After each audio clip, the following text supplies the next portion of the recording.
Pakistan element Imran को घोषित किया गया था। अब जब इमरान को ये घोषित किया गया तो ये लगभग क्लियर हो गया था कि ये इमरान खान को एक गद्दार का तमगा बना के, गद्दार बना के धीरे धीरे इमरान की रिप्यूट को खत्म करके ये इमरान को खत्म करेंगे। ये बिल्कुल क्लियर हो गया था, राइट। तो जब ये क्लियर हुआ था तो फिर हमें लगा यार चलो कोई बात नहीं,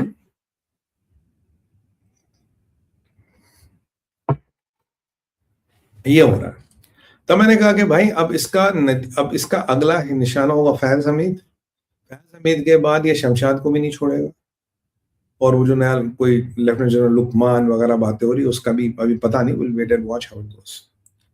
क्योंकि ये किसी भी पॉलिटिशियन को छोड़ने वाला नहीं है। बिलावल, मरियम किसी को नहीं छोड़ेगा, क्योंकि इसने मरियम को यूज किया इमरान खान को अटकाने के लिए, ताकि कल को मिलिट्री का नाम रहे।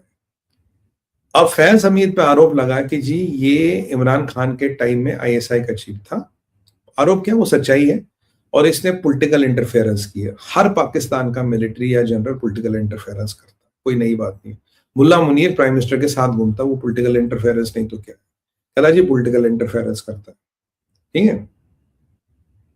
इसने अब कुछ जमीनों का हेरा फेरी किया। अब देखो जो भी पाकिस्तान में जनरल है हर कोई डीएचए में इन्वॉल्व है, और डीएचए में किसको प्लॉट कहां बांटने वो सब होता है। पहली बार पाकिस्तान के इतिहास में आईएसआई के, फॉर्मल आईएसआई के चीफ को धर लिया गया है। 14 साल की सजा हुई, मिलिट्री के कंगारू कोर्ट्स में सजा हुई, वहां मुनीर के बंदे बैठे थे, 14 साल सजा हुई। अभी ऑलरेडी करीब 65 साल का है फैज, और 15 साल लगाइए 80 साल का आदमी कब तक रहेगा, कब तक जिएगा, किसको पता। सो फैज जिंदा होके तो नहीं निकलेगा। कल को आपको भी पता लगा 5 साल बाद जी गिर गया, पानी लेने गया था, बाथरूम में गिर गया, कुछ भी हो सकता है इसके साथ। तो पाकिस्तान की हिस्ट्री में पहली बार किसी आईएसआई चीफ को अरेस्ट किया गया। किसी आईएसआई चीफ को 14 साल की कैद हुई, उसका भाई भी अंदर है। और आईएसआई का एक फैक्शन है जो अभी फैज हमीद के साथ है, ये तालिबानी फैज हमीद के साथ है। तालिबानियों को इन्होंने आज धमकी दे दी, भाई अगर औकात में नहीं रहोगे तुम, लश्कर तैयबा पाकिस्तान की फौज के साथ मिलके तुम्हारा गेम बजा देगा। लश्कर तैयबा और अब आसिम मुनीर खुल के सामने आ गए कि एक ही टीम है, एक ने वर्दी पहनी, एक ने वर्दी नहीं पहनी, एक क्लीन शेप्ड, एक दाढ़ी मूछ वाला, फर्क ये इतना। तो ये बिल्कुल क्लियरिटी जो है ये सामने आ गई।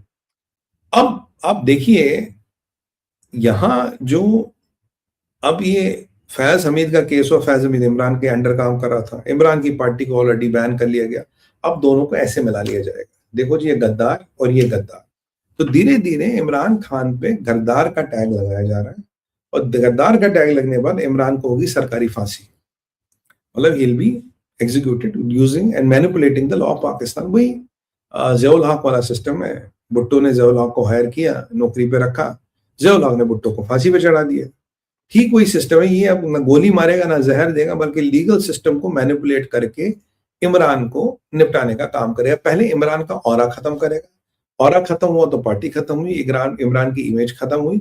जब ये खत्म होगी फिर इमरान जाएगा। और अब अगर आप पीटीआई की भी बात सुने, कह रहा है जी अब कोई नेगोशिएशन नहीं हो रहा, इनकी जो MI6 वगैरह नेगोशिएट कर रहा था वो सब रुक चुका है, तो इमरान खान मना कर रहा है।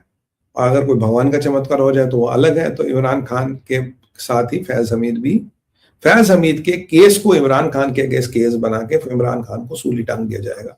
गेम प्लान ये है। This is what they will do and this is what they are planning to do. Boss ये डेंजरस है, ये खतरनाक है, और यही बिल्कुल वहां पाकिस्तान में अभी हो रहा है। तो फैज हमीद का केस पंजाब में इमरान खान को बैन कराना, कवर कराएंगे और सरकारी फांसी लगाने का अरेंजमेंट कर देंगे। Bhutto will repeat.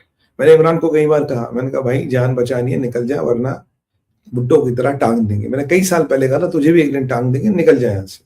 नहीं माना। मैं अब बेहतरीन रॉ का एजेंट है, मैं दुख तो होगा ना, ठीक है। और अब आते हैं मियाँ शहबाज शरीफ। तुर्कमेनिस्तान में एक मीटिंग हो रही थी, तैयब अर्दोगन थे, पुतिन साहब थे, सब थे। तो इसने एक मीटिंग के लिए, शहबाज ने बोला कि भाई एक मीटिंग पुतिन साहब से चाहिए। उन्होंने बोला ठीक है बुला लो, साइड लाइन्स पे कुछ मीटिंग होती है। तो मियाँ शहबाज वहां पहुंचे तो पता लगा इसको और इसके पूरे पट्टों को 40 मिनट तक वेट करा। बोला एक बाजू वाले कमरे में बैठे रहो, जब साहब फ्री होंगे तो तुम्हें बुला लेंगे। तो भाई साहब ये गया और ये 40 मिनट तक वेट करता रहा। इसका नंबर नहीं है, बिल्कुल सीधी सी बात है, टाइम होगा, अपॉइंटमेंट होगा तभी तो गया। जब 40 मिनट हुए, शाहबाज का दिमाग गरम, Shahbaz gate crashed into a event जहां पुतिन तैयब अर्दोगन से कुछ बात कर रहे थे। It was a close door meeting. तो उस मीटिंग में Shahbaz gate crashed, and this Shahbaz gate crashing जो है ये एक बड़ी न्यूज बन गई है, एक बड़ा हंगामा बन गया, एक बड़ा सटायर बन गया है कि पहली बार ऐसा हुआ कि डिप्लोमेटिक मीटिंग्स में भी पाकिस्तानियों ने गेट क्रैश करना शुरू कर दिया। मैंने कहा गेट क्रैश तो ठीक है, पुतिन की घड़ी मोबाइल तो नहीं उठा लिया, कहीं बटवा तो नहीं उठा लिया, किसी का पर्स तो नहीं उठा लिया, भाई आप पाकिस्तानी है तो कुछ भी कर सकते हैं। तो ये डिप्लोमेटिक मीटिंग्स में भी, सेमिनार्स में भी गेट क्रैश करने का कीर्तिमान या रिकॉर्ड भी आपके मुल्ला शाहबाज के पास आ गया। इस one more feather in the cap of Pakistan. और जब ये अंदर आया तो वो मतलब मैंने एक सीन देखा, वो दोनों ऐसे देख रहे हैं, ये कौन है, अबे पागल है क्या, अबे सर पिल गया क्या तेरा, क्या करने आ रहा है, क्या तुझे लग रहा है, ये क्या तुझे लग रहा है ये ईदगाह में मेला लगा के सेवैया खाने आ गया। तो I mean it was such a humiliating thing, such a humiliating thing, boss. I cannot define in words. तो ये पाकिस्तान की कहानी है, पाकिस्तान का सर्कस चलता रहेगा, और पाकिस्तान के सर्कस की एक विशेषता, it never disappoints you, it will always give you some masala to talk about, it will always entertain you. This is Pakistan for you and this is what has been happening in the world. F-16 का decode करना बहुत जरूरी है क्योंकि बहुत गलत धारणा है, and still there is a slip between cup and lip. बहुत ज्यादा फर्क नहीं पड़ेगा, 2.5 सालों में हमारे पास बहुत कुछ आने वाला है, और भगवान की इच्छा रही तो 2.5 साल में शायद मार्क 2 के अमेरिका के भी बहुत नजदीक पहुंच गए होंगे, और पता नहीं कितने जहाज के आए होंगे। तो basically this is the game. What we should be worried about is J-35 centering Pakistan air force, not पुराने वाले F-16 का अपग्रेड, जिनको नहीं तो आपको एंड ऑफ लाइफ 2 साल में घोषित कर। और Lockheed Martin could have not touched them, they could have not supported them because technically the product is end of life।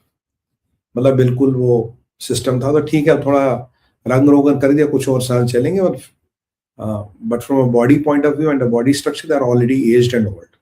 तो ठीक है भैया, पाकिस्तान में क्या है, चलते रहेंगे। कौन सा वहां जिस देश में गेचू गाड़ी चलती है, गेचू गाड़ी वो होती है जिसे गधा खींचता है, अगर गधे के खींचने वाली गाड़ी चलती है तो माशाल्लाह फिर भी जहाज है, क्या बात है।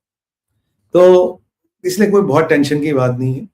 और ये मैक्सिको का वाला भी आप समझ गए होंगे, सब World War III, Imran, Hafiz, game and Shahbaz का गेट क्रैश। तो मित्रों, इसी के साथ हमारा आज का अभी संस्करण जो है समाप्ति की ओर जा रहा है। मेरा निवेदन होगा, लाइक का बटन जरूर दबाइए। Can we have a banner please? Like का बटन दबाइए अभी, और बेल आइकन दबाइए ताकि आपको नोटिफिकेशन मिले, और इसको अपने ग्रुप्स में हटा दीजिए, इसको अपने ग्रुप्स में और अपने फैमिली फ्रेंड्स में शेयर करें। भारत विचार को आप चाहें तो मजबूत कर